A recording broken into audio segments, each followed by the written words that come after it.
ఇప్పుడున్న యువతలో మనకి అప్పుడుకి ఇప్పటికి ఏమిటి తేడా అంటే అప్పుడు ప్లాస్టిక్ లేదు, ప్లాస్టిక్ సంచులే లేవు మా దగ్గర.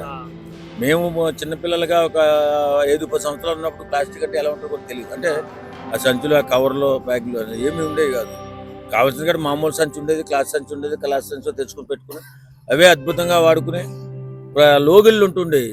కుటుంబాలు ఇప్పుడు మీ ఇంటి పేరు వేరు, నా ఇంటి పేరు వేరు, మేనమామలు, మేనల్లు, ఇలాగా ఒక లోగులు 10-15 కుటుంబాలు ఊరు అంటే ఇళ్లలో, అంటే పెద్దవాళ్ళ సంగతి పక్కన పెడితే మధ్యతరగతి సామాన్యం అందరూ కూడా కలిసి ఉండేవాళ్ళు.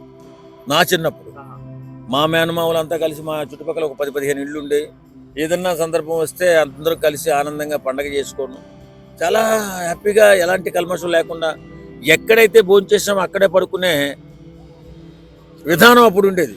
ఇక్కడ భోంచేసాం, ఇక్కడ మన నొలక మధ్య వేసుకుని అక్కడే పడుకునేవారు. పొద్దున్నే తెల్లవారుజామున 4 గంటలు లెగడం, కాలకృత్యాలు తీర్చుకున్న తర్వాత మనకి ఇష్టదైవాన్ని ప్రార్థించుకుని మనం మళ్ళీ వ్యవసాయమో, పనమో, లేకపోతే అక్కడ ఉన్నటువంటి వ్యాపారమో చేసుకునే సాంప్రదాయం ఉండేది.